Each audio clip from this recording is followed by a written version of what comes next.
Hello and welcome back to a very special episode of Tone-Wise Productions. And if you couldn't tell from the start of the video here, we're going to be diving into all things David Gilmour lead tone related today, as far as I can figure them out.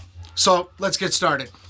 All right, so starting things off here, I was really lucky to see David Gilmour back in September. My wife and I were 11th row at Madison Square Garden. I've been a huge fan since my teen years. Pulse was probably the single most influential record in my entire life. Never really played a lot like David, but always, admired his sound. And being the gearhead that I am, I bit the bullet on a few things the last couple of days, and I figured I'd make this video. So starting off, some of the big things I think that are really important to kind of go after this sound. And again, I'm no expert in the matter, but this is more from my ear and things I've read online. I think the big thing is starting with an amp with a lot of clean headroom, something that can sustain on its own. So in my case, I'm running everything out of the 2-Rock Classic Reverb right here.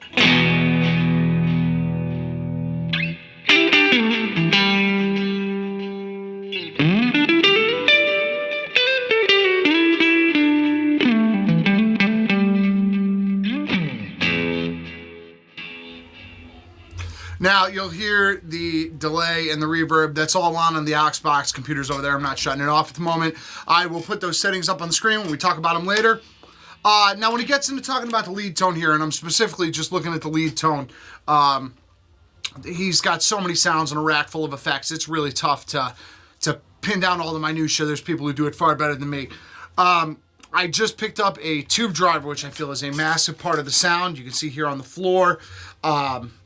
And then looking around, it seems that a compressor is another really good thing to do to feed into it. And then he always has some kind of movement going on behind it. In this case, I'm using an MD500 with a phaser. The only reason being that I don't like the uni-vibe sounds as much on this. For this particular effect, it doesn't seem as authentic to me as an actual uni-vibe would be. So maybe we'll revisit this later. So anyways, moving on and adding into the sound here. Let's start with the compressor.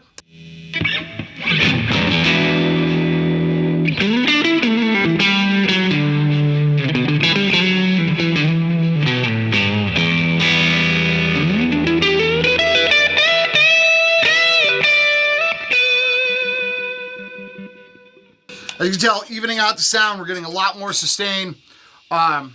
Huge part of it right there. I really feel it helps to feed the tube driver as well as kind of get that singing sound that we're looking for. Next thing, I'm going to add in that MD500 here, which you'll hear is just a bit of movement.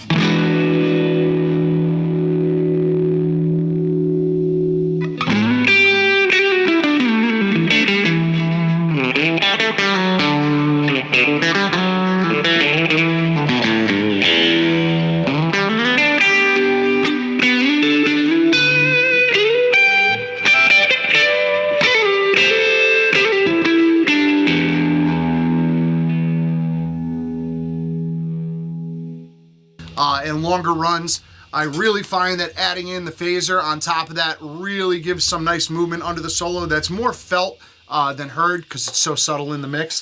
And I really think it's a key aspect of this sound, especially on his heavier gain solos. Comfortably Numb, I know has it going on. Sorrow, which I'll do a little bit over later on in this. It's one of my favorite Floyd tunes. Definitely has it a little bit on the underside. And I really think it makes part of the vibe to what it is. And then, of course, we've got the tube driver down here. and the tube driver being, I think, the biggest component. And you'll see the settings are pretty wild on this. The low side is up almost all the way. I saw a photo with David's old settings, and it really tends to bring out the chunkiness of the low strings, especially with the bridge pickup. And the tube driver side, the gain side is set, a bit above halfway. And then there's a decent amount of boost going into the amp. So it does get a bit noisy. It's tough to control, but it sounds like this.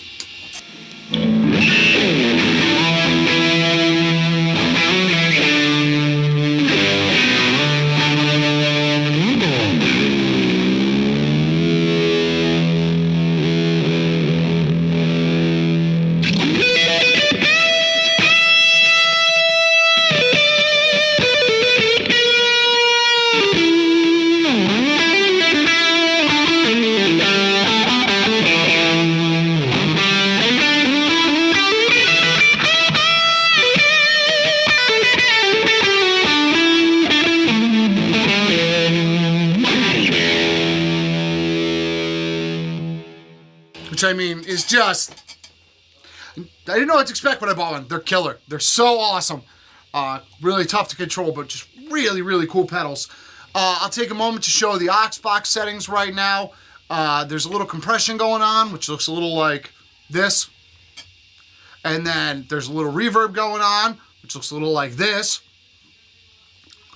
And there is a dual delay going on, which looks a bit like this. And you'll notice if you look at the dual delay is that the two delay settings are just offset slightly to replicate the Benson Echo Rec, where you'd hit one head and the drum would come around and hit the next one. So they're only off by a few milliseconds. And it's a really key part of the sound that he has. And all of that kind of mixed together, like I said, along with the compression on the backside, most of the stuff you're hearing from him, even going to the mixing board or the pulse recordings or any of that stuff, there's going to be stuff that's happening in the outboard gear that people aren't really considering. I don't think that the whole tone is just what you hear on stage. It's 95% of it, but I really feel when we listen to those recorded tones, on these live albums, there is a little extra mojo going on, so to speak, at the desk, in post, or, coming from the live board itself if you're sitting out there in the audience. And it's something to keep in mind if you're looking to replicate that, which luckily for me is really easy to do going into the aux box and out to the desk. So enough chattering. I'm going to do some playing over Sorrow now, and you'll hear how this all sounds together. So yeah.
thanks for tuning in. Don't forget to like and subscribe if you haven't already.